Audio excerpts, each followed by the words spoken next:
គ្នាបើសិនណាជាយើងជាជនចាមានផ្លូវចិត្តមួយរឹងមាំមានភាពក្លាហានមានភាពជឿជាក់បន្ទាប់ហើយយើងអាចធ្វើអ្វីៗបានដោយ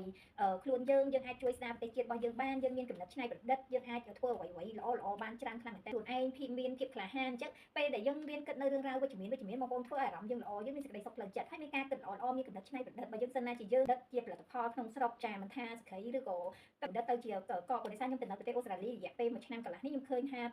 នៅក្នុងប្រទេសនោះមានផលិតផលជាច្រើនដូចជាសក្តិក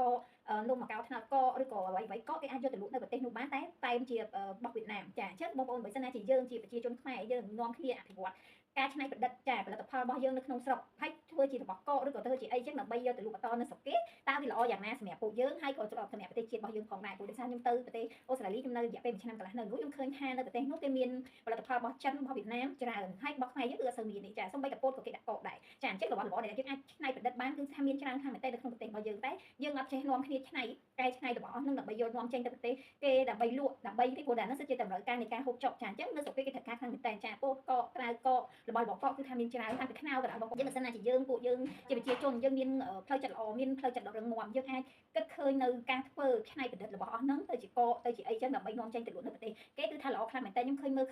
ចំណុចនេះមួយដែលយើងអាចកែច្នៃរបស់របរនៅក្នុងស្រុករបស់យើងណាដើម្បីនាំចេញទៅស្រុកក្រៅបានចាព្រោះដោយសារមិនបានវៀតណាមគេធ្វើបានថៃគេធ្វើបានហើយគេមិនបានខ្មែរយើងធ្វើអត់បានចា